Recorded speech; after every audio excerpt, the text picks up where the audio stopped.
In the summer of 1983, 5 cousins vanished without a trace while playing on their grandparents' farm in rural Texas. The only thing they left behind was a red sneaker by the old cistern. 41 years later, a routine plumbing repair led to a discovery so horrifying it would reopen the coldest case in the county's history and reveal a secret the family had buried beneath generations of silence.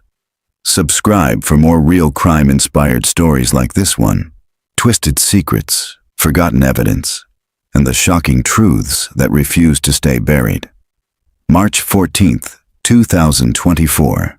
Location: Split Creek, Texas. The only reason anyone found them was because the toilet wouldn't flush. At 3:42 p.m., an independent plumber named Jacob Trillo opened the cap on the corroded cistern beneath the southeastern corner of the barn. He expected backed-up sludge, maybe a drowned raccoon. What he didn't expect was a human jawbone, still attached to a child's skull, wedged between rusted pipework and a tangle of sun-bleached fabric. Within 2 hours, the entire Carter farm was cordoned off. By sundown, the sheriff's department had uncovered 4 more skulls. All belonged to children.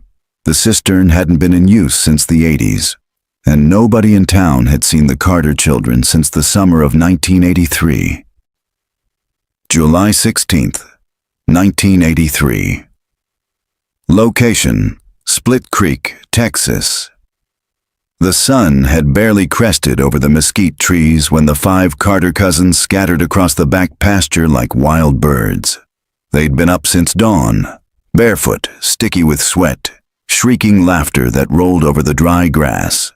Their grandmother, Bertie Carter, called after them from the porch, waving a wooden spoon still slick with bacon grease.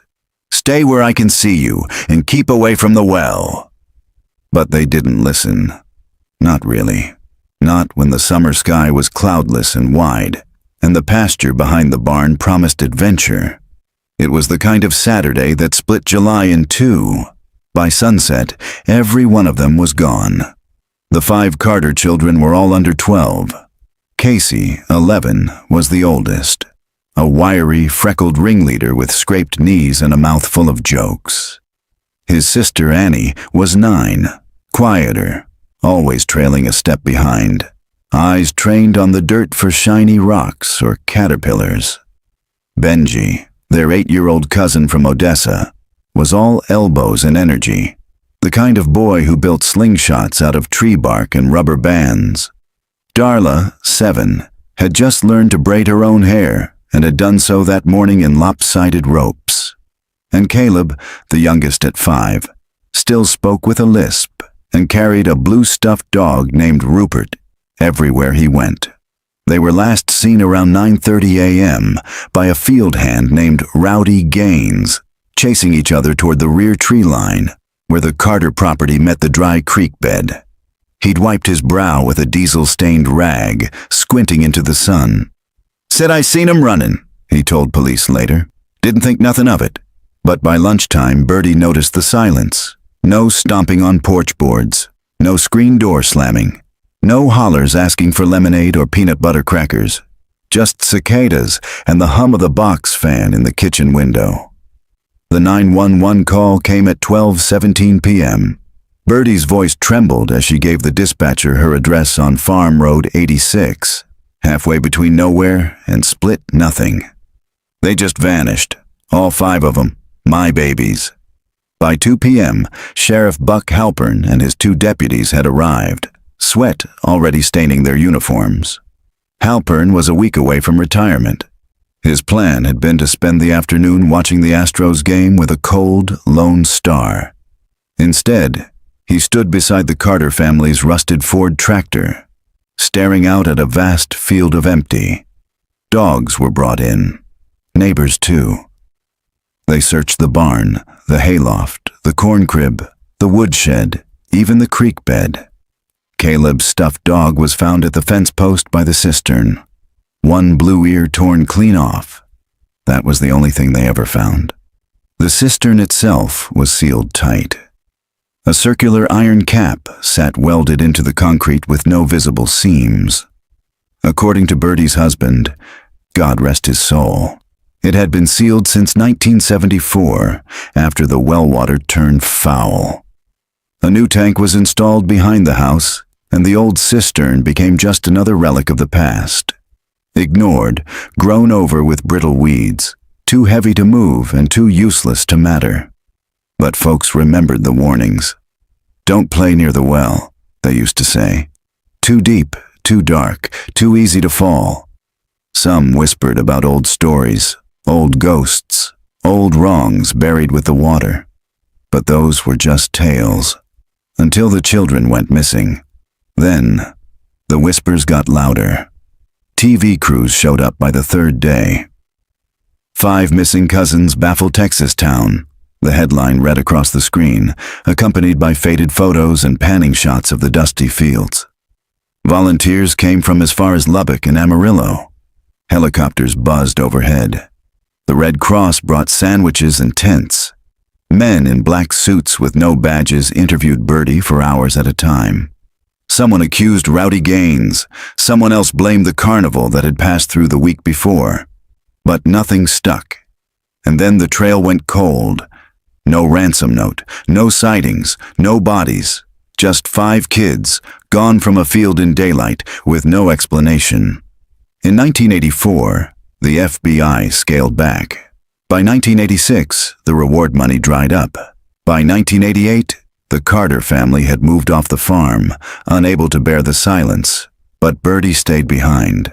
She said she couldn't leave them.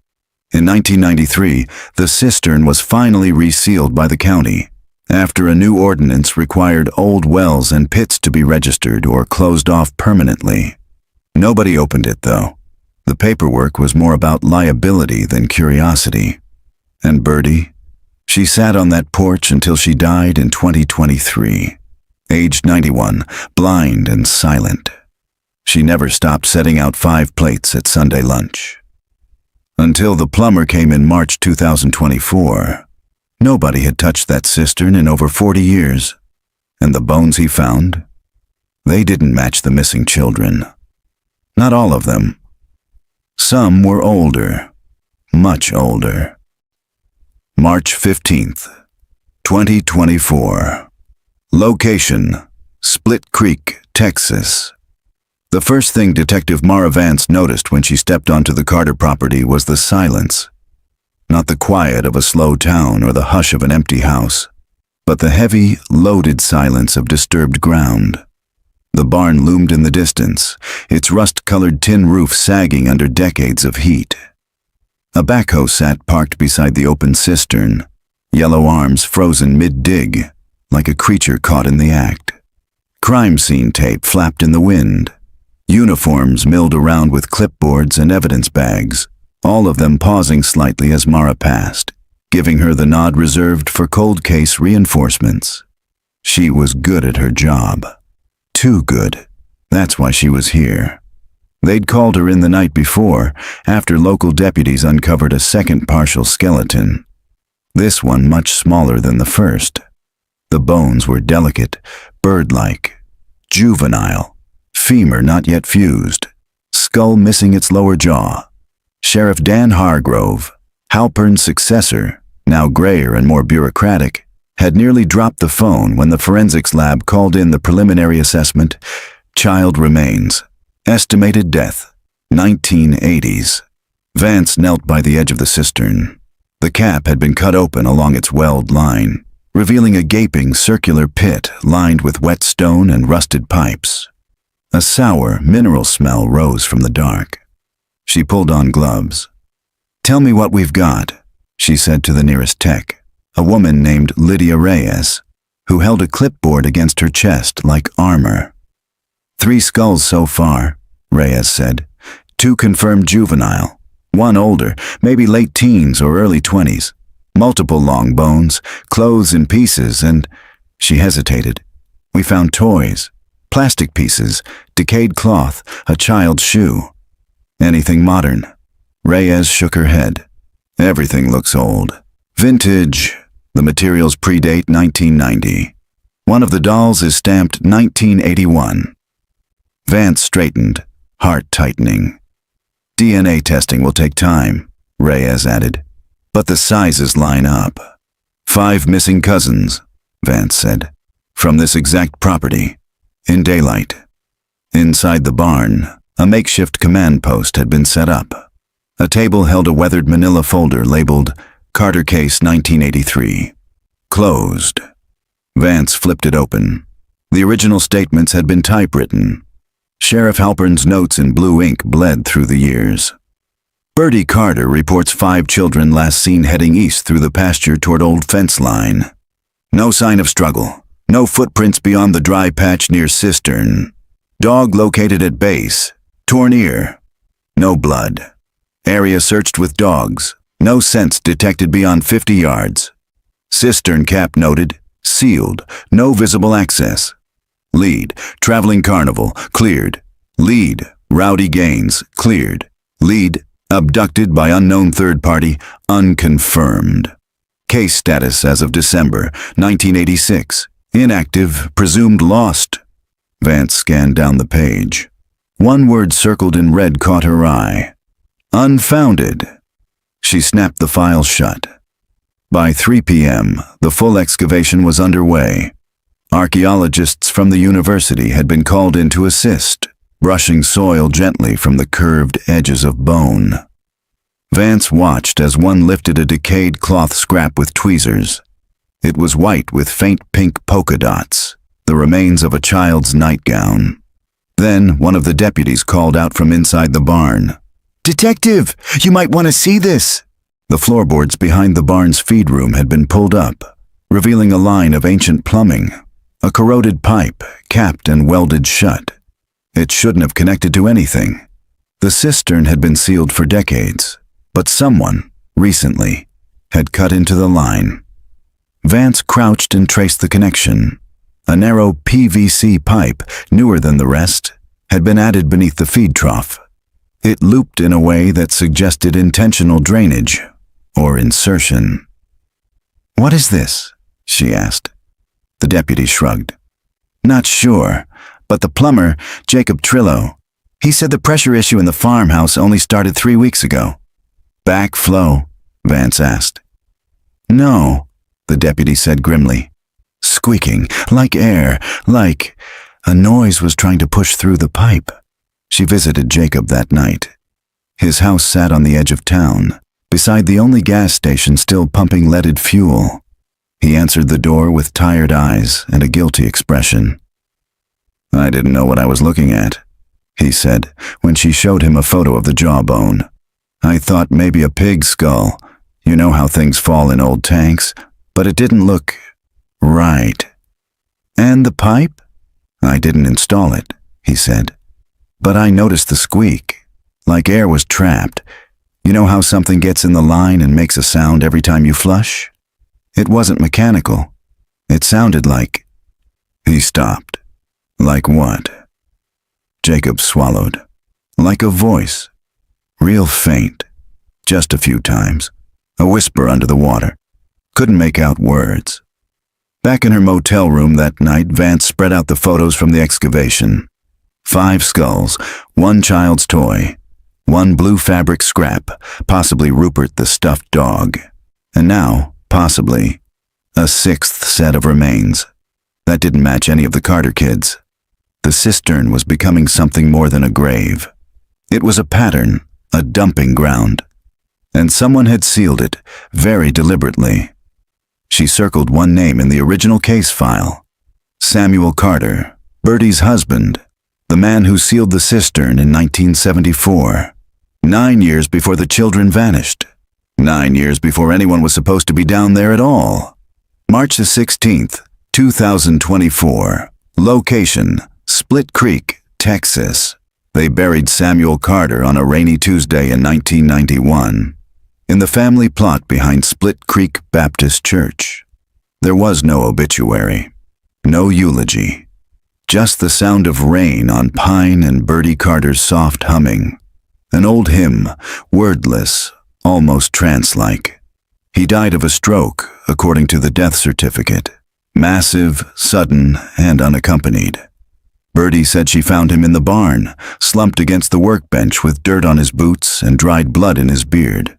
But something about his timeline never made sense. Detective Mara Vance sat in the dimly lit back room of the Split Creek Public Records Office. The stale scent of mildew and old carbon paper thick in the air. On the table before her, boxes labeled Carter's S 1970s permits, well registrations, and one tagged Complaints, Rural Properties. She sifted through yellowed files, ignoring the creak of the oscillating fan overhead, until she found it. Permit number 88734, Water Containment, Sealing Date, July 10th, 1974. Applicant Samuel Carter, address 415 County Road 11. Notes, request to seal inactive cistern. Water deemed non-potable due to bacterial bloom and animal contamination. Sealed with reinforced steel plate. Inspection waived per county code due to rural exemption. Waived. No follow-up, no documentation of what was inside when it was sealed. The document was signed, but not by a county inspector. It was co-signed by a neighbor, a man named Lowell Vance, her father. Mara drove to her father's house outside Arlen that night, headlights cutting through the humid dark. Lowell Vance was 81 now, lean, sharp-eyed, a retired land surveyor who never let go of his boots or bourbon. He sat on the front porch as if he'd been waiting for her. "Saw your truck pull in," he said, raising a brow. "I figured it was either you or the tax man." Mara didn't smile. "I need to ask you something about Samuel Carter." Her father's face went still. She sat beside him, letting the crickets fill the silence. "You signed off on a permit," she said. 1974, cistern sealing." Lowell rubbed his weathered jaw. "I remember. You weren't a licensed inspector." "I wasn't, but out here back then, paperwork didn't matter much. Sam wanted it sealed, said the water turned bad. He had it covered in thick steel, poured concrete all around." "Did you ever see what was inside before it was sealed?" Lowell took a long breath. "Number." "He wouldn't let me look." "But you helped him anyway." Lowell turned to face her. "He paid me $50 and 2 bottles of Glenlivet. Back then that was worth something." Mara stared at him. "He was nervous," Lowell continued. "Not scared, just jumpy. Wouldn't let his kids go near the barn. I figured it was animal remains. Maybe a calf fell in, or something worse. But I didn't ask." "And you never thought about it again," she said. "Not until those kids disappeared," he said quietly. "And by then, Sam was already different, distant." Back at the station, Vance pulled the Carter family tree from the cold case archives. Samuel and Bertie had 2 sons, Thomas and Will. Both had left Split Creek by the late 80s. One moved to Colorado, the other to Mobile, Alabama. Neither had returned after the children vanished. Neither had spoken to the media. Neither attended Samuel's funeral. And both had children among the 5 who disappeared. The only one who stayed was Bertie. Mara underlined the sons' names. She needed to find them, because whoever had been near that cistern in 1974, they knew what was inside, and it hadn't been just bad water. Later that afternoon, the university team excavated the lowest layer of the cistern pit. The tech called Vance over with urgency in his voice. "Detective, you'll want to see this." She peered over the edge. Beneath the settled earth, hidden between 2 slabs of sunken concrete, was a metal container, badly corroded but intact. It was a toolbox, the kind with a sliding lid and a handle worn smooth by work-gloved hands. Vance dropped to her knees as they carefully opened it. Inside, a bundle wrapped in oiled canvas, sealed with brittle tape. The team unfolded it slowly, layer by layer, revealing contents that made Vance's chest tighten. A rusted pocket knife with initials SC carved into the hilt. A water-warped Polaroid photo. A line of children standing beside the barn, all smiling but with blanked-out eyes, scratched through with something sharp. A notebook, its first page water-damaged but legible. July 11th, 1974. It's done. No one will ever find them. The hole took 3 days to dig. Covered the sounds best I could. Buried deep.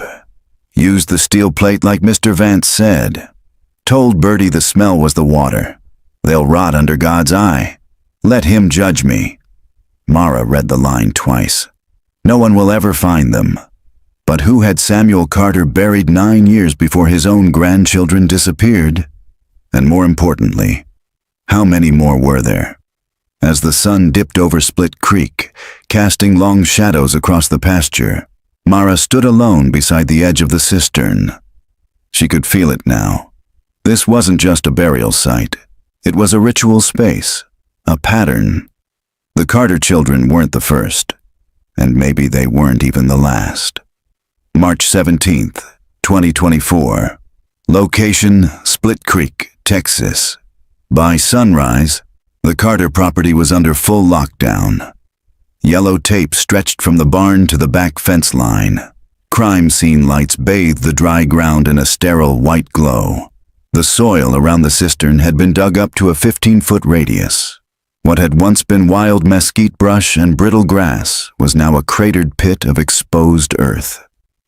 Detective Mara Vance stood at the edge of the dig site, arms crossed, eyes fixed on the ground.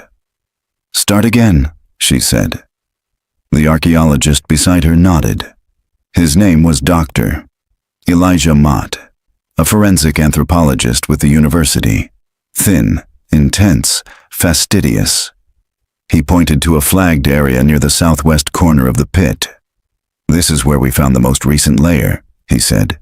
2 child-sized femurs, consistent with the Carter children, but beneath that, at a deeper layer, we found something older. He knelt, brushing at the dirt with a soft brush. A faint outline began to emerge. A circle. No, a series of circles. Concentric. Etched or pressed into the soil by something rounded and heavy. A groove roughly 6 feet wide at its largest. "It's not natural," Dr. Mott said. "Too uniform. And look here." He swept away more dirt to reveal a pattern of small crosshatch marks, spaced evenly around the inner ring, like clock ticks. "Someone made this," Mara murmured. "We think it was a container, maybe a barrel, heavy enough to imprint the ground and left long enough to settle. Could have been used to store." He didn't finish the sentence. He didn't have to. Mara stared down at the pattern, her mind racing. "How deep?" "We estimate this layer dates back to the early 1960s, maybe late 50s. We've only started to excavate." Mara stepped back. "What about bone fragments?" Mott hesitated. "So far, we've recovered a partial mandible, adult, a tooth still embedded." "Any matches in the missing persons database?" "We're running it now." Back at the station, Mara opened the missing persons files again. This time, she filtered for Split Creek and surrounding counties. Pre-1983. Children, rural properties. One name caught her eye. Ava Landry, age 10. Vanished, July 3rd, 1962, last seen. Walking home from vacation Bible school residence, Willow Bend Road, 4 miles from Carter Farm case. Status, unsolved. She flipped to another.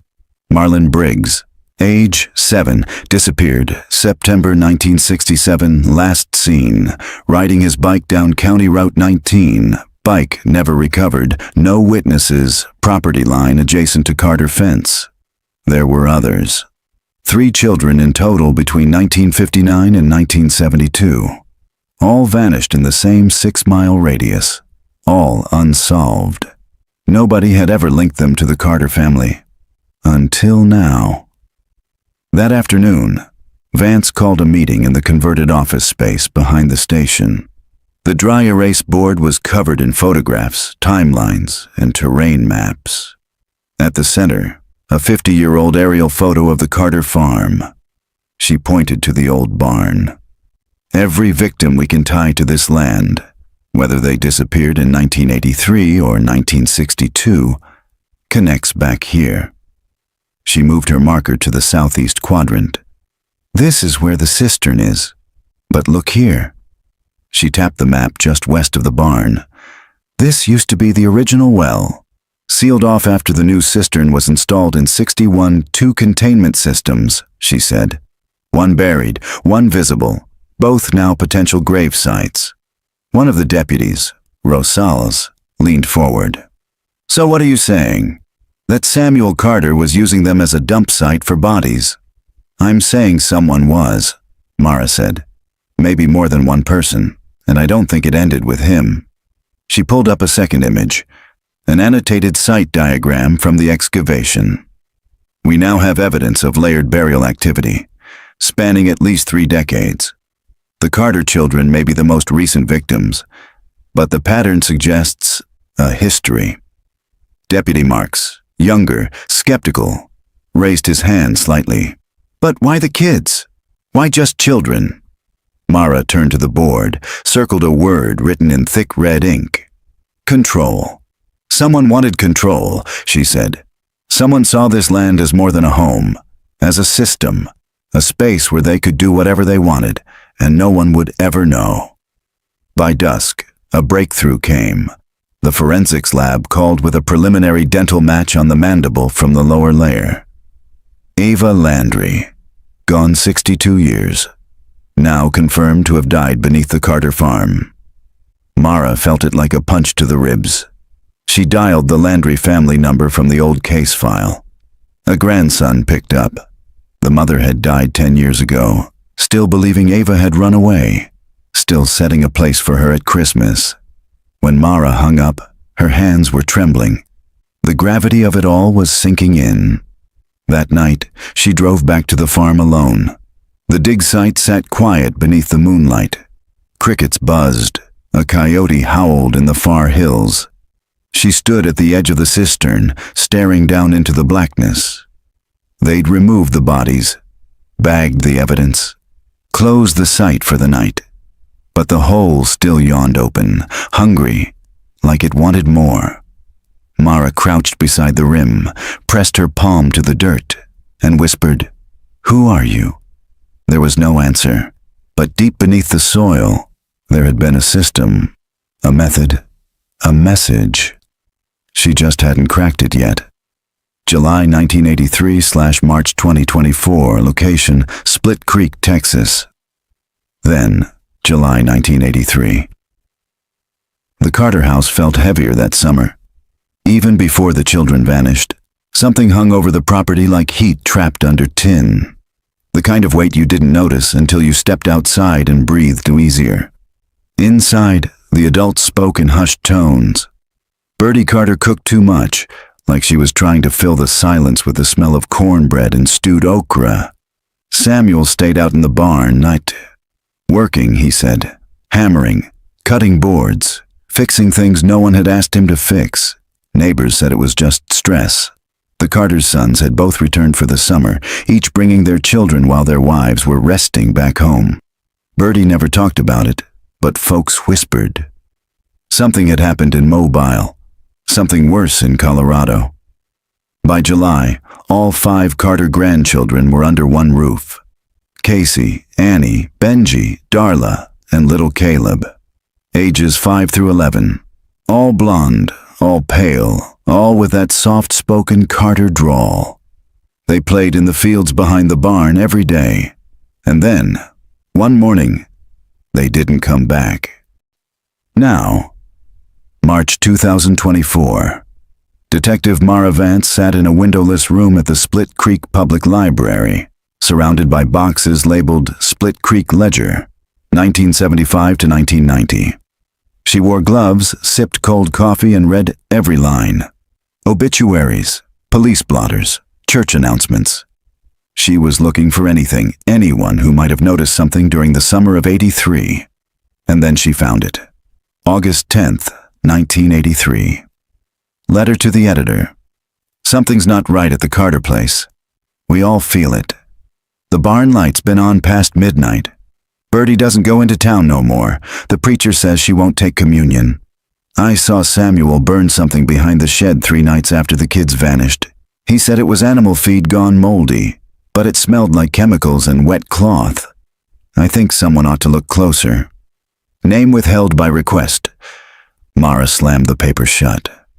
Her pulse quickened. This wasn't just folklore. Someone had tried to raise the alarm, and someone buried that letter in the archives. She brought it to Sheriff Hargrove that afternoon. He was standing in the evidence room, overseeing the logging of items from the dig site. Fabric scraps, Polaroids, the rusted toolbox. He read the letter twice, then looked at her. You think Samuel Carter killed his grandchildren? I think it started long before them, she said. And I think someone helped him cover it. Hargrove folded the paper. If we charge a dead man, we don't get justice. We're not just charging him, she said. There's more to this. There's someone else. The pattern didn't end in 1983.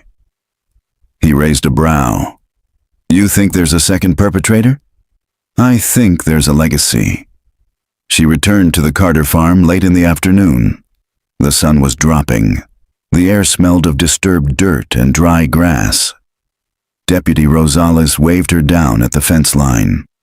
Detective, he said, pulling a small box from the back of his cruiser. One of the volunteers found this buried in the back shed, between the rafters. He opened it. Inside, a stack of VHS tapes wrapped in plastic. Mold crusted the corners, but the labels were still legible, all dated between 1979 and 1983. One simply read, Darla. July. Mara's stomach turned. She took the box, returned to her car, and drove straight to the station. They didn't have a working VHS player in evidence processing. Most departments had moved digital years ago, but the high school still had one in the AV closet. The janitor let her in after hours. In the dark media room, she fed the tape labeled Darla July into the machine. The screen flickered. Lines of static crawled. Then, a child, about 7 years old, sat on a wooden chair in the barn. Sunlight spilled in through the slats.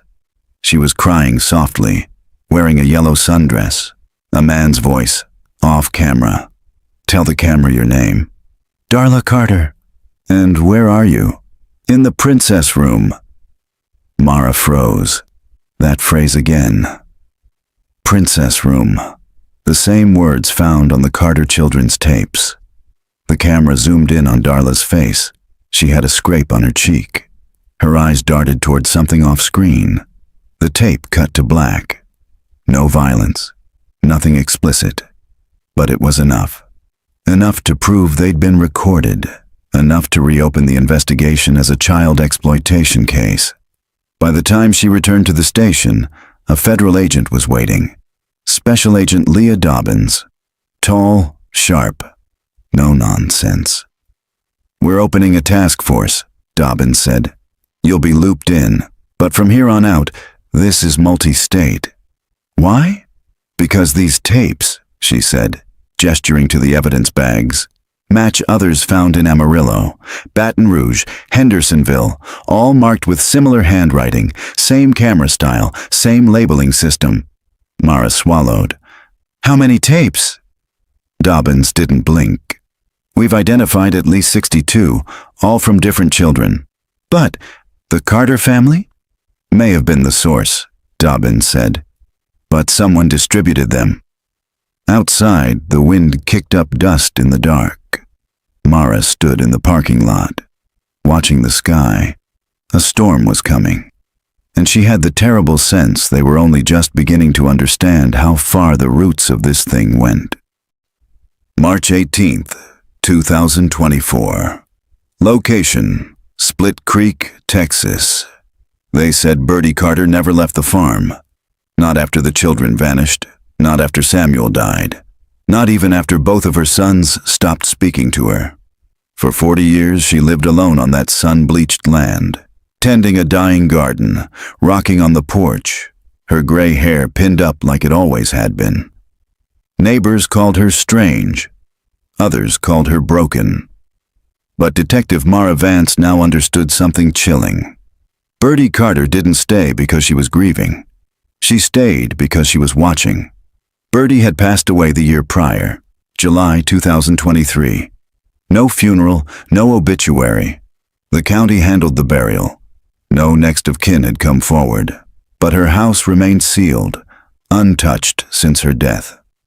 Now, with a search warrant in hand, Mara stepped over the threshold for the first time. The house smelled like dried herbs and old paper. Dust shimmered in the late afternoon light. Everything was just still. No signs of struggle, no sign of life either. Just a time capsule, a shrine to something no one had dared name. Bertie's bedroom was at the back of the house. The walls were lined with photographs, framed portraits of children in outdated clothing, some of them recognizable from the Carter family albums. But others, Mara didn't recognize. Names were scratched into the bottom corners of some frames: Eva, Marlon, Jolene. All names Mara had found in the cold case logs, all children who had gone missing in the surrounding counties over a 25-year stretch. Mara's breath caught. Bertie had kept their pictures, framed them, preserved their names, like they belonged to her. On the nightstand sat an old composition notebook, its edges curled and brittle. Mara opened it carefully. Inside were dozens of pages in Bertie's neat cursive. Each began with a date, followed by what looked like meal logs. May 4th, 1981. Oatmeal, milk, apple slice. No talking today. May 5th. White bread, peanut butter, weak tea. Spoke Eva in sleep. May 7th. Skipped breakfast, refused to wear dress, punished. Mara flipped further. The entries continued, sporadic, increasingly erratic. August 9th, 1983. All 5 cried again. Samuel angry. Locked cellar. My hands shook too much to braid Darla's hair. August 10th. Made them kneel. Samuel said the circle must be respected. We are the keepers, not killers. Keepers. Mara slammed the book shut. She didn't know whether to scream or cry. Bertie hadn't just known. She had been part of it. Later that night, back at the station, Mara sat in her office surrounded by evidence bags, photos, tapes, meal logs, and now ritual references, keepers, circles, obedience. She wrote a single word at the top of her whiteboard: C-U-L-T. What had seemed like a twisted predator's graveyard was starting to look like something structured, organized, believed in. She remembered the phrase from Bertie's journal: "The circle must be respected." And something clicked. The next morning, Mara called Dr. Elijah Mott at the dig site. "You mentioned finding marks around the base of the pit," she said. "Etched patterns. Could you be more specific?" "We assumed it was containment," Mott replied. "But now, I'm not sure. One of the students thinks it's symbolic, maybe ritualistic. I can send photos." Within an hour, Mara was staring at a high-resolution image of the pit, etched into the soil around the base of the cistern. A pattern of spirals, interlocking loops, and in the center, 5 small symbols arranged in a circle. 5, not 6, not 4. 5, like the Carter children. Back at the farm, another search team had uncovered a small trap door beneath the floorboards in the kitchen pantry. It was barely 2 feet square, hidden beneath a false panel. A ladder descended into what appeared to be a root cellar. Mara climbed down. The space smelled of mildew and dust, but it was dry, preserved. The walls were lined with shelves, rows of old cassette tapes, notebooks, and what looked like handwritten Bibles. Except the verses had been altered, the names replaced, familiar scripture but twisted. "And unto the keepers were given the little ones, and they shall not pass from this circle lest the world be unmade. The earth will take what the womb rejects. Only the pure may descend." Mara's stomach turned. It wasn't just sickness. It was doctrine. Bertie and Samuel hadn't acted alone. They had faith in what they were doing. And there were names, other keepers, listed in the margins. One caught her eye. T. Carter, Mobile Branch. Samuel and Bertie's son, Thomas, father to 2 of the missing children, still alive, still out there. That night, Mara sat in the parking lot outside the sheriff's office, phone in her lap, fingers trembling. She had the number. Thomas Carter had never returned to Split Creek after the children disappeared, never answered media, never responded to law enforcement inquiries, but he was still listed at a current address in Alabama. She hit dial. It rang once, twice. Then someone answered, a low male voice, calm, too calm. Hello. Mara steadied her breath. Mr. Carter, this is Detective Mara Vance. I'm with the Split Creek Sheriff's Office. I need to ask you some questions about your family. A pause. I was wondering when you'd call, he said. Click. The line went dead. March 20th, 2024. Location, Mobile, Alabama. Thomas Carter lived in a pale green ranch house at the edge of Mobile, Alabama, tucked behind a faded Baptist chapel and a dry field of browning weeds. When Detective Mara Vance stepped out of the rental car, heat rose from the driveway in shimmering waves. The place looked ordinary, windows curtained, an American flag faded to pink flapping on the porch. But nothing about Thomas Carter was ordinary anymore. Not after what she'd found, not after what he'd said on the phone. I was wondering when you'd call. She knocked twice. No answer. She knocked again, louder. The door creaked open an inch. Mr. Carter, she called out. This is Detective Vance. I'm with the Split Creek Sheriff's Office. We spoke briefly the other day. Silence. Then a voice, low and flat. You came all this way to dig up the dead? Mara pushed the door wider and stepped inside. The air was thick and still. The house smelled like mothballs and old paper. Every window was drawn shut. Religious tracts were stacked in piles along the walls. A photo of the Carter children, Casey, Annie, Benji, Darla, Caleb, sat on the mantel. The glass cracked but not replaced. Thomas Carter stood in the hallway, backlit by a bare bulb. His face had aged hard. Lines carved deep into his cheeks, hair thinned but combed with care. I don't have anything to say to you, he said. I think you do, Mara replied. You disappeared from Split Creek the day after your children went missing. You never returned, never helped with the search. You were named in your mother's journal as a keeper in the Mobile branch. You're going to talk to me, Mr. Carter, because I think you know exactly what happened to your children. He didn't move, didn't blink. Then finally, he said, Come downstairs. The basement stairs groaned under Mara's feet. At the bottom, the space opened into a cool, windowless room. Cinder block walls, a cement floor, a single wooden chair beneath a bulb that buzzed like a dying insect. But what chilled her wasn't the chair. It was the wall. A mural, hand-painted, stretching corner to corner. 5 childlike figures holding hands in a circle, beneath a sky of crude stars. In the center of the circle was a symbol Mara recognized instantly from the dig site. The spiral with 5 arms. The circle. The covenant, Thomas said, stepping beside her. You did this? My father taught it to me. Said the world was cracking, that only the covenant kept the darkness out. The children were the offering. Each circle had to be complete. 5 points.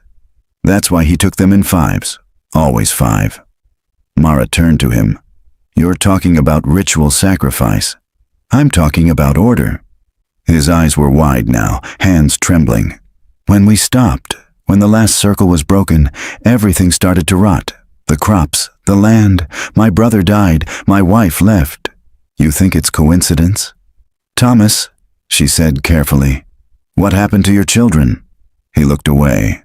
They weren't mine to keep. They belonged to the circle. Mara stepped closer. Did you take them? He didn't answer. She took out her phone and pressed play on a recording. Bertie's journal entry, August 10th. All 5 cried again. Samuel angry. Locked cellar. My hands shook too much to braid Darla's hair. Thomas's face twitched. I begged him not to do it that time, he whispered. Said the circle was full, that 5 wasn't necessary, again so soon. But he wouldn't listen. He said the spirits had spoken to him, that the land was hungry again. You let him take your children. His hands curled into fists. Mara took a slow breath. Thomas, she said, voice level. There are other tapes, other names, other children. Were you distributing them? No, he said instantly. Not me. I never filmed anything. That was... He stopped. That was who? Thomas licked his lips. There was another family. In Texas Hill Country. We called them the North Branch. They took over the recordings after '83. Said the Carter line was too exposed. Said Birdie had grown sloppy. We passed the circle to them. You passed it on. They promised they'd keep it pure. But they started selling the tapes, turning it into profit, desecration. That's when the sickness started. Mara stepped back, pulse pounding. How many branches are there? Thomas looked up at her, his voice low and hoarse. There were 12. Back at the mobile field office, Mara briefed the federal task force. Thomas Carter had been detained for obstruction and failure to report abuse. They didn't have enough to charge him with murder yet, but they had enough to start tracing the branches. The circle was no longer a local case. It was a network, a system, a multi-generational cult that operated in cells, tied together by ritual language, shared symbols, and the systematic disappearance of children across rural communities. The children in the cistern had only been one circle. There were others. Later that evening, alone in her hotel room, Mara pulled up the Polaroid she'd taken from Birdie's bedroom wall. 5 children. Not the Carter kids. Different faces. Different time. But the eyes had been scratched out in the exact same way. She flipped the photo over. A name, handwritten in faded ink. Circle 3, Savannah. And a date. April 17th, 1975. Tomorrow, she'd request the missing persons records from Georgia. Tonight, she stared at the photo until sleep finally came. But even in sleep, she dreamed of the spiral, the circle of 5, the hole in the earth that never stopped taking. March 22nd, 2024. Location, Pine Bend, Georgia. The pine forest behind Hillstone Baptist Church had always been thick with stories. The kids from Pine Bend said the woods were haunted, by Civil War deserters, by witches, by something that whispered in the dark. But none of them ever mentioned what Detective Mara Vance now knew had been buried there. She stood at the tree line, cold wind pushing against her coat, staring at the coordinates tied to the back of that 1975 Polaroid. 5 children. Eyes scratched out. A symbol in the dirt behind them that matched the one found at the Carter farm. This wasn't just a coincidence. This was Circle 3. And according to Thomas Carter, there had been 12. The field agent assigned to Georgia, Special Agent Nash, was already waiting with a forensic team and a cadaver dog. The church's pastor had given them access to the property without protest. He claimed the back acreage had been unused for decades. Mara stepped carefully over brambles, following Nash into the clearing beyond the old footpath. That's where she saw it. A depression in the earth, subtle but deliberate. A flattened circle of dead pine needles surrounded by 5 weathered stones, each roughly the size of a cinder block. Someone had arranged them long ago. They'd sunk halfway into the mossy soil. The stones marked the points of the pentagonal pattern. Another circle, another offering site. Ground soft here, the lead forensic tech said. Could be voids underneath. The dog barked, once sharply, then began pawing at the base of the center stone. Mara turned away. She already knew what they'd find. 4 hours later, they'd unearthed 4 sets of juvenile remains. The 5th grave was empty, or never filled. Maybe they didn't complete the circle, Nash said. Or maybe one of them escaped. Mara didn't respond. Instead, she looked at the pine trees surrounding them, at the way they leaned inward, as if reaching toward the center. The entire forest felt slanted, like it knew what had happened here, like it remembered. Back at the Georgia Bureau of Investigation's temporary outpost, Mara reviewed the files of the 4 likely matches. Emily Ray Brighton, 8, missing April 1975. Dylan Harris, 7, missing May 1975. Joanna Keel, 9, missing March 1975. Lucas Page, 10, missing April 1975. Each disappearance had been treated separately. Different counties, no pattern seen, no connection made, until now. But the 5th child, the one never recovered? That question lingered. Mara traced the open files, cross-referencing with yearbook archives and VBS rosters from Hillstone Church. And there it was, tucked in the corner of a class photo dated April 1975. Tessa Elwood, age 9. Big smile. Side ponytail. Last seen April 16th, the day before the photo was dated. It didn't make sense. How could she have been in the photo smiling if she disappeared the night before? Unless the photo was taken after she went missing, or unless the date was wrong. She flipped the photo over. Something faint in pencil. Circle 3, taken. 4, complete. 5th, resisted. Camera stopped working, kept image anyway. Her hands trembled. Tessa had been targeted, but something had gone wrong. And someone had documented it anyway. They weren't just killing, they were curating. That night, Mara called the number listed for Tessa Elwood's brother, now in his 50s. He lived in North Carolina.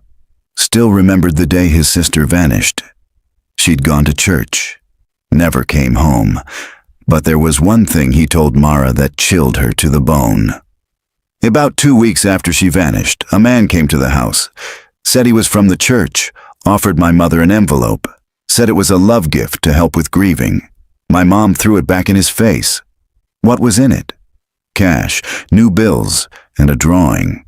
A drawing of 5 kids holding hands in a circle. My sister was in the middle, you could tell by the ponytail. Mara gripped the phone tighter.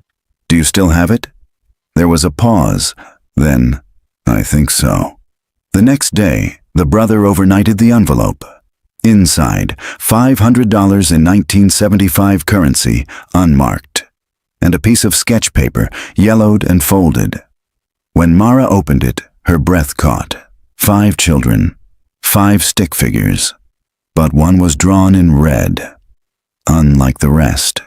The one in the middle. The one with the ponytail. That night, she laid all the evidence out on her motel bed. Carter's mural, Bertie's journals, the scratched-out Polaroids, the circle drawings, the tapes, the graves, 12 sites, 12 spirals, always 5 children, always the symbol, always a final entry. Circle closed. Except the Georgia one hadn't been, and neither had Split Creek. Which meant whoever had been continuing the circles, they were doing it wrong. Or maybe, just maybe, they were trying to finish what had never been completed. Mara stood and looked in the mirror.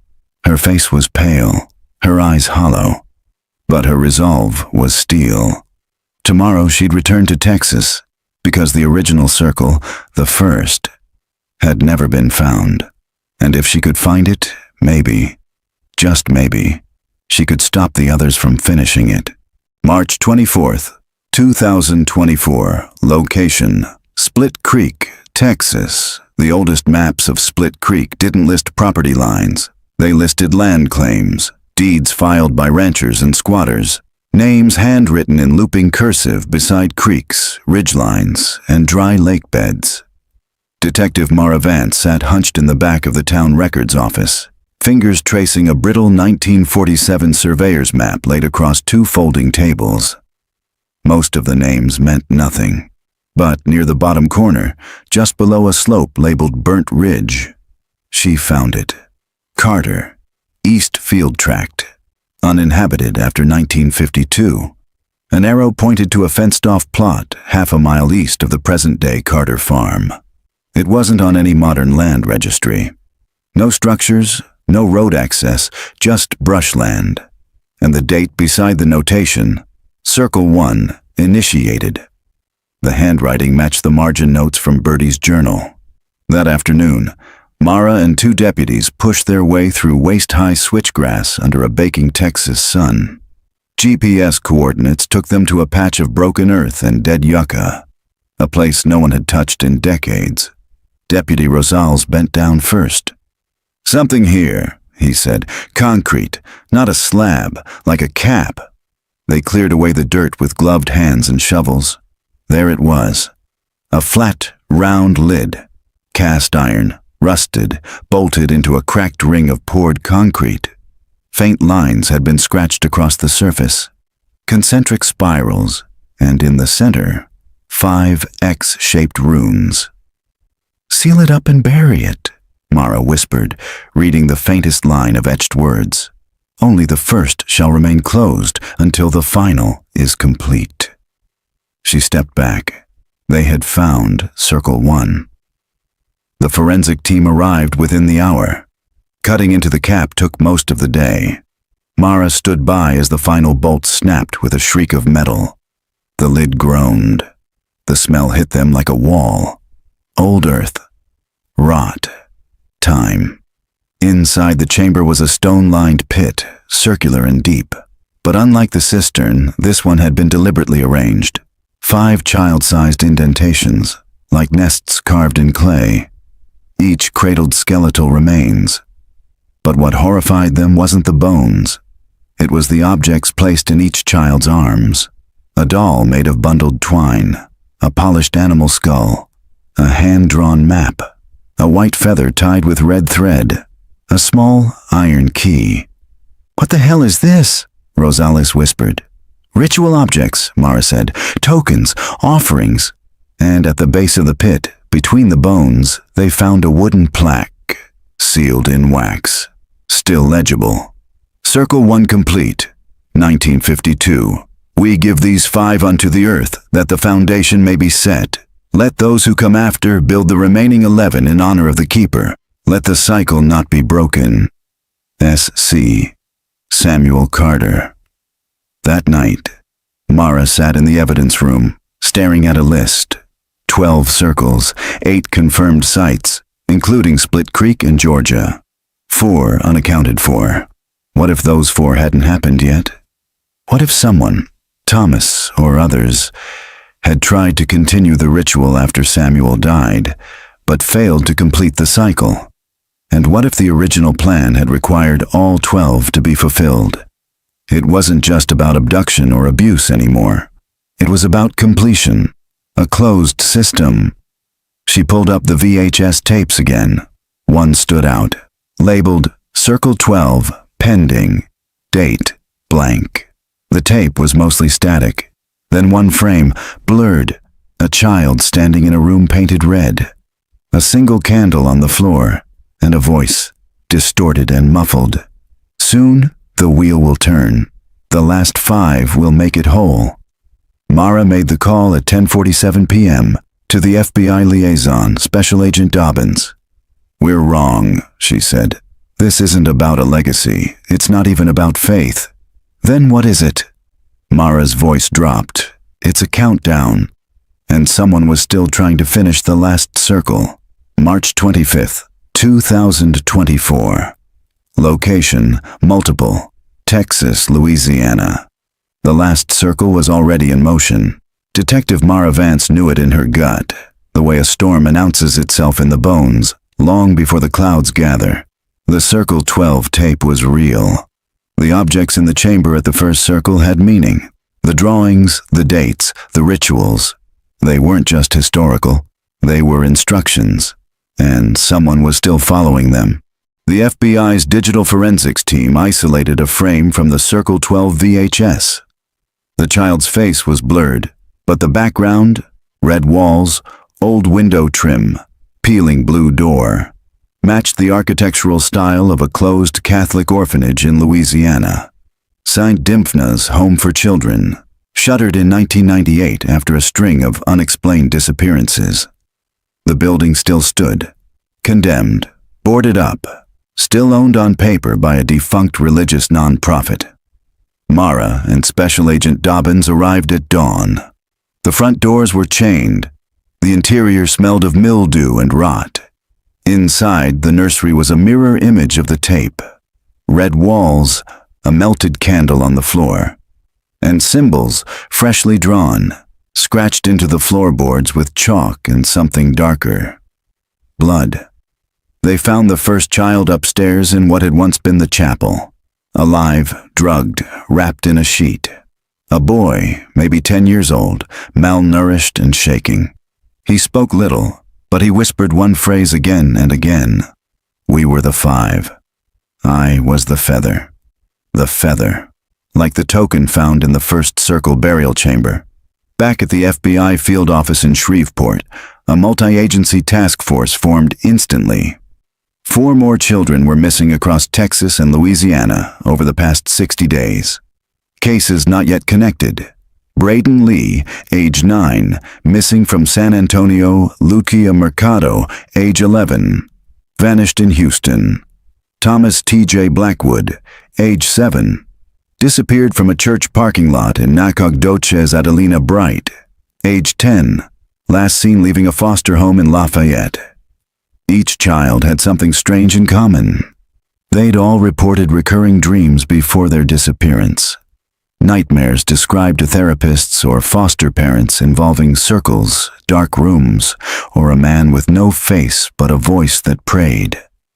Somehow, the perpetrator had influenced them in advance. Mara stared at the case board. Someone was finishing Samuel Carter's cycle. Someone who still believed the 12th circle had to be completed. And they had 4 of the 5 children. The last, the boy found in the orphanage, had escaped or been let go. Mara revisited the journals from Bertie's cellar, tracing every reference to the final cycle. One passage stood out.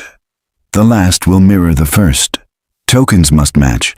The map, the doll, the skull, the key, the feather. 1 token per child, 1 keeper to bind them, 1 place to finish. Mara whispered the words aloud. 1 place to finish. She flipped to Samuel Carter's original map from 1952, buried with the first circle. In the lower corner, almost invisible in faded ink, Circle 12 site, Eden's Gate.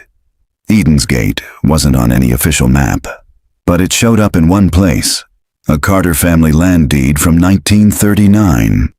It was the name given to a private plot, a wooded area near the Sabine River, miles from any paved road. A forgotten campsite where Samuel's grandfather had once taken his sons to commune with God. It was still in the Carter family name. No one had visited it in over 60 years. Until now. A convoy of black SUVs tore through the back roads of eastern Texas as dusk fell.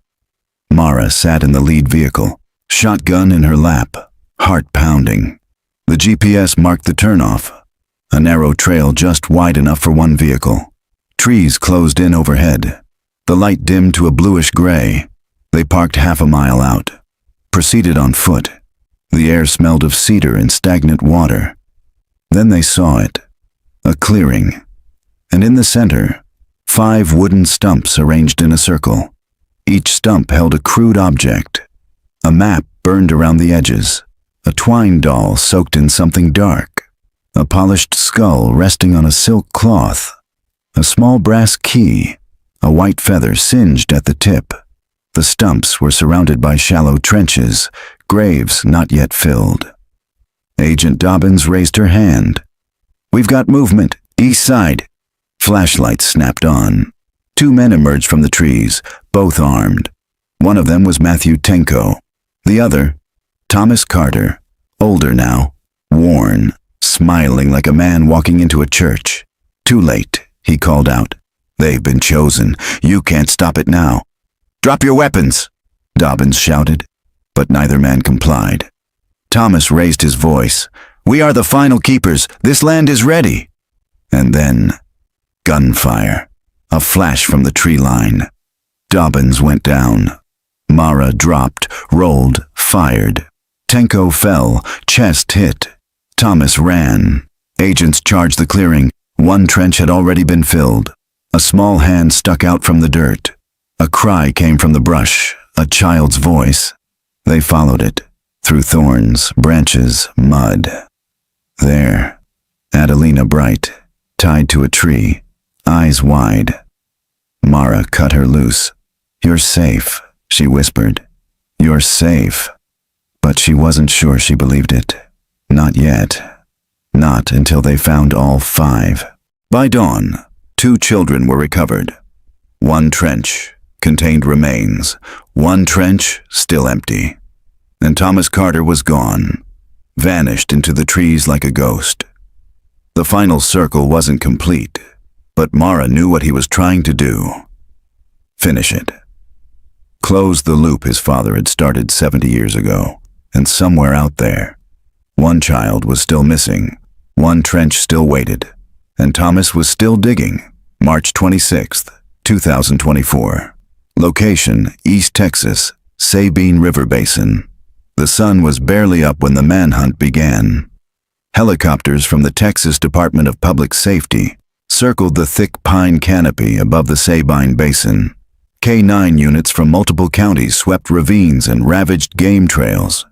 Search parties moved with rifles drawn and radios hissing, chasing the one man who still held the final piece, Thomas Carter, the last known keeper, and the only person who knew where the 5th child was. Detective Mara Vance stood in the center of the desecrated clearing, staring down at the final trench, still open, still waiting. The symbolism was undeniable.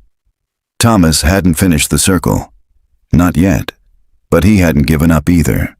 The other recovered children, Braden, Lucia, and Adelina, were safe and in custody, reunited with frantic families, drugged, dehydrated, but alive. Each remembered different pieces, whispered prayers, candles, rooms painted red, and a man who told them they'd be part of something holy. But one boy remained unaccounted for. T.J. Blackwood, age 7. Taken from a church parking lot in Nacogdoches 2 weeks earlier, he was the final token. At 10:41 a.m., a bloodhound unit caught a scent leading northeast, toward an abandoned hunting lodge near the river bend, a place once owned by the Carter family, but left to rot after Samuel's death. The structure barely stood anymore. Its porch caved in, shutters dangling like broken wings. The front door was ajar.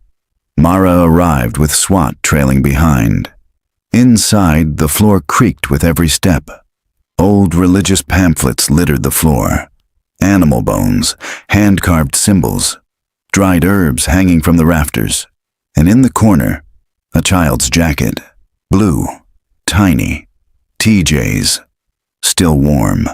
They found footprints leading out the back of the lodge, adult-sized, dragging something heavy. They ran through the underbrush, down a slope slick with moss and rotting leaves, toward a river cave cut into the limestone.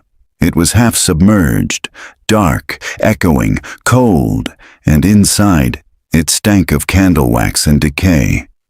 Mara ducked into the narrow mouth, flashlight cutting through the gloom. Drips echoed like whispers. A shape moved ahead, slowly, deliberately. Thomas Carter, dragging something behind him, a burlap sack. "Thomas!" Mara shouted, her voice cracked off the walls. He didn't stop walking. "You don't have to do this," she said. "You didn't finish the circle. You've already broken it." He turned. His eyes were hollow, skin pale, mud smeared across his face like ash. "You don't understand," he said. "They won't sleep, not until the 12th is sealed. The old blood, it's on my hands. It always was." Mara stepped forward, careful, calm. "The blood stops here," she said. "Let him go." She saw movement in the bag. A small hand. Still moving, still alive. Thomas reached into his coat. Mara raised her weapon. He didn't pull a gun. He pulled out a key, small, iron, old, the same shape as the one found in the original burial chamber. "I was the key," he said. "Samuel gave it to me when I was 7. Told me I'd open the last door when the time came. But I waited. I waited too long." "Drop it, Thomas." His hand trembled. "I buried them, all of them. I remember every name, every scream, and I still hear them, even now." He knelt down, pressed the key to the stone floor. Then finally, he cried. SWAT moved in. TJ was pulled from the sack, shaken but alive, blinking in the dim light. He clutched Mara's coat and didn't let go. Thomas Carter was arrested without resistance. For the first time in 41 years, every known child connected to Circle 12 had been found, and every trench stood empty.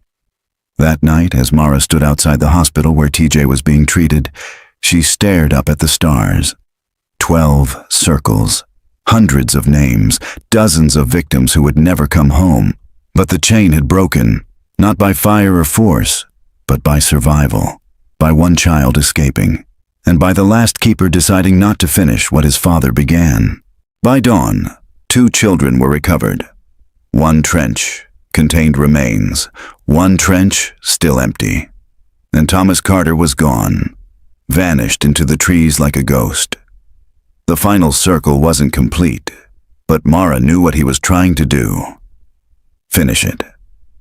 Close the loop his father had started 70 years ago, and somewhere out there, one child was still missing, one trench still waited, and Thomas was still digging. March 26, 2024. Location, East Texas, Sabine River Basin. The sun was barely up when the manhunt began. Helicopters from the Texas Department of Public Safety circled the thick pine canopy above the Sabine Basin. K-9 units from multiple counties swept ravines and ravaged game trails. Search parties moved with rifles drawn and radios hissing, chasing the one man who still held the final piece, Thomas Carter, the last known keeper, and the only person who knew where the 5th child was. Detective Mara Vance stood in the center of the desecrated clearing, staring down at the final trench, still open, still waiting. The symbolism was undeniable. Thomas hadn't finished the circle. Not yet. But he hadn't given up either. The other recovered children, Braden, Lucia, and Adelina, were safe and in custody, reunited with frantic families, drugged, dehydrated, but alive. Each remembered different pieces, whispered prayers, candles, rooms painted red, and a man who told them they'd be part of something holy. But one boy remained unaccounted for. TJ Blackwood, age 7. Taken from a church parking lot in Nacogdoches 2 weeks earlier. He was the final token. At 10:41 a.m., a bloodhound unit caught a scent leading northeast, toward an abandoned hunting lodge near the river bend, a place once owned by the Carter family, but left to rot after Samuel's death. The structure barely stood anymore. Its porch caved in, shutters dangling like broken wings. The front door was ajar. Mara arrived with SWAT trailing behind. Inside, the floor creaked with every step. Old religious pamphlets littered the floor. Animal bones, hand-carved symbols, dried herbs hanging from the rafters. And in the corner, a child's jacket. Blue, tiny, TJ's, still warm. They found footprints leading out the back of the lodge, adult-sized, dragging something heavy. They ran through the underbrush, down a slope slick with moss and rotting leaves, toward a river cave cut into the limestone. It was half submerged, dark, echoing, cold, and inside, it stank of candle wax and decay. Mara ducked into the narrow mouth, flashlight cutting through the gloom. Drips echoed like whispers. A shape moved ahead, slowly, deliberately. Thomas Carter, dragging something behind him, a burlap sack. "Thomas!" Mara shouted. Her voice cracked off the walls. He didn't stop walking. "You don't have to do this," she said. "You didn't finish the circle. You've already broken it." He turned. His eyes were hollow, skin pale, mud smeared across his face like ash. "You don't understand," he said. "They won't sleep, not until the 12th is sealed. The old blood..." It's on my hands. It always was. Mara stepped forward, careful, calm. The blood stops here, she said. Let him go. She saw movement in the bag. A small hand. Still moving, still alive. Thomas reached into his coat. Mara raised her weapon. He didn't pull a gun.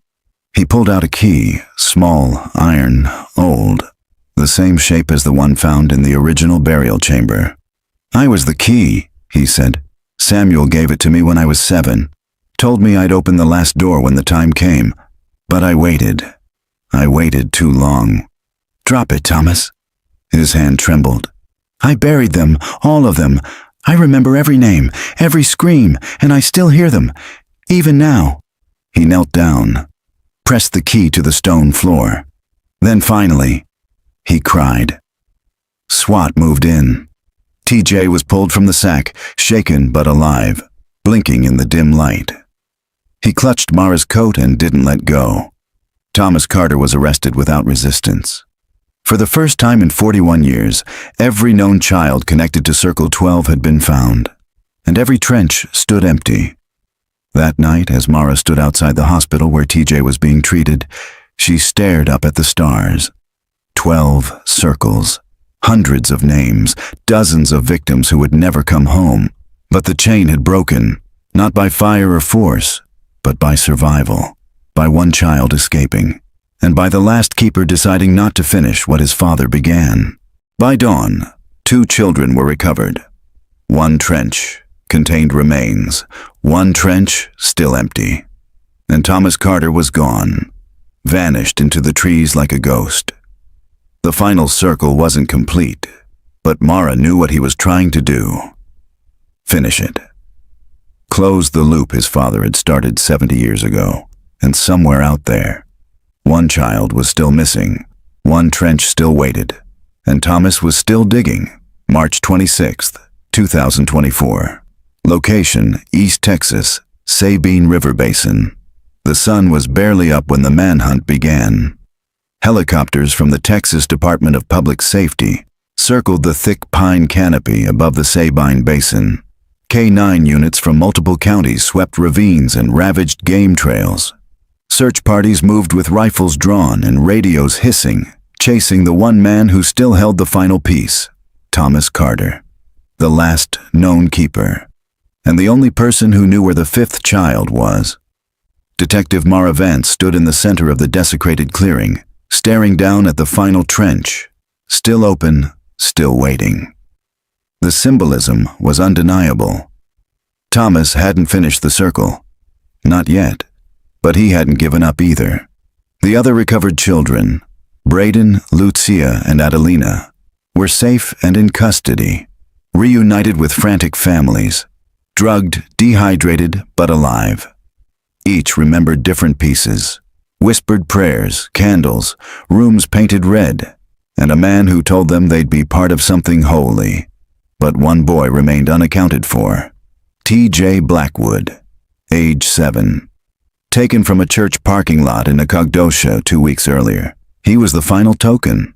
At 10:41 a.m., a bloodhound unit caught a scent leading northeast, toward an abandoned hunting lodge near the River Bend, a place once owned by the Carter family, but left to rot after Samuel's death. The structure barely stood anymore. Its porch caved in, shutters dangling like broken wings. The front door was ajar. Mara arrived with SWAT trailing behind. Inside, the floor creaked with every step. Old religious pamphlets littered the floor. Animal bones, hand-carved symbols, dried herbs hanging from the rafters. And in the corner, a child's jacket. Blue, tiny, TJ's, still warm. They found footprints leading out the back of the lodge, adult-sized, dragging something heavy. They ran through the underbrush, down a slope slick with moss and rotting leaves, toward a river cave cut into the limestone. It was half submerged, dark, echoing, cold, and inside, it stank of candle wax and decay. Mara ducked into the narrow mouth, flashlight cutting through the gloom. Drips echoed like whispers. A shape moved ahead, slowly, deliberately. Thomas Carter, dragging something behind him, a burlap sack. "Thomas!" Mara shouted. Her voice cracked off the walls. He didn't stop walking. "You don't have to do this," she said. "You didn't finish the circle. You've already broken it." He turned. His eyes were hollow, skin pale, mud smeared across his face like ash. "You don't understand," he said. "They won't sleep, not until the 12th is sealed. The old blood, it's on my hands. It always was." Mara stepped forward, careful, calm. "The blood stops here," she said. "Let him go." She saw movement in the bag. A small hand. Still moving, still alive. Thomas reached into his coat. Mara raised her weapon.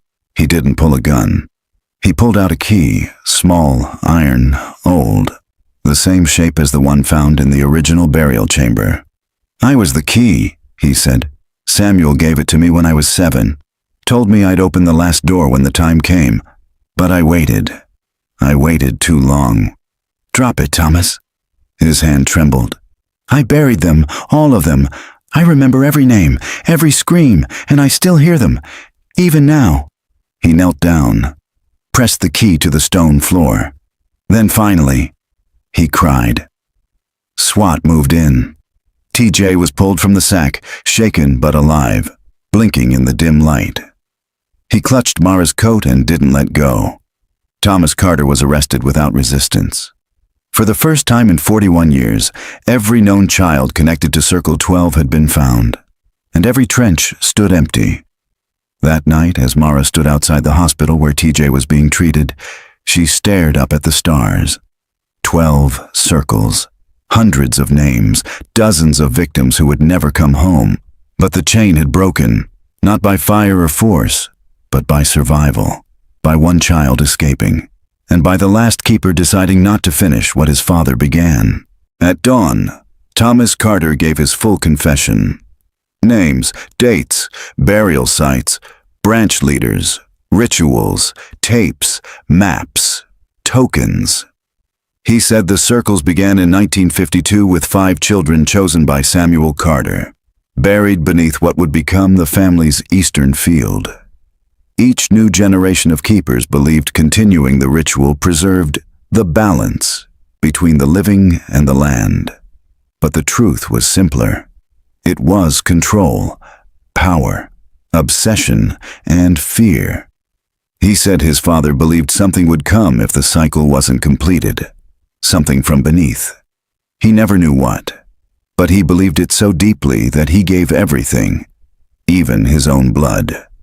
Mara wrote the final words in her report just after midnight. Circle 12. Aborted.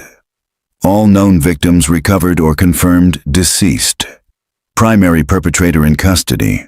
Cult infrastructure dismantled across 4 states. Case closed. But she left one line open, because not every name had been recovered, and not every circle had been mapped. The truth she knew was this: there may have been more than 12. March 30th, 2024. Location: Split Creek, Texas. The land behind the Carter farm was quiet now. No police tape, no search parties, no helicopters overhead. Just the wind moving low through the grass, and the faint sound of insects returning to a field that had, for too long, held its breath. Detective Mara Vance stood at the edge of the cistern pit, now drained, excavated, and cordoned with flags. The forensics tents were gone, the bones recovered, the evidence bagged. But even now, as the sun rose behind her, the earth still felt heavy. Watching. She crouched down and ran her hand over the dirt beside the cistern rim. Cold, damp, and somehow remembering. In the weeks since Thomas Carter's arrest, the scope of the investigation had grown beyond anything Mara imagined.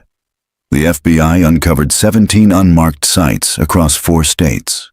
4 surviving keepers had been taken into custody, all elderly, all disoriented and fractured by age or ideology. Most believed the rituals had stopped decades ago. They were wrong. The circle doctrine, as they called it internally, spanned over 70 years and was passed down like scripture, memorized, protected, and spread like wildfire across rural church groups and isolated families. The symbols, the tokens, the language. It wasn't superstition. It was indoctrination. And it had claimed the lives of at least 47 children. That number was still climbing. Back at the temporary command center, Mara stood before a corkboard layered in string, faces, old photographs, and circled dates. The earliest known, 1952. The latest attempted, 2024. 72 years. Thomas Carter's confession had closed the last active circle, but one question still gnawed at her. Who wrote the rules? Because Samuel Carter might have begun the rituals in East Texas, but several of the oldest entries in Birdie's journal referenced a book, a handwritten manual passed down through the family. And that book was missing. On her final day in Split Creek, Mara visited the Split Creek Public Library, more out of instinct than reason.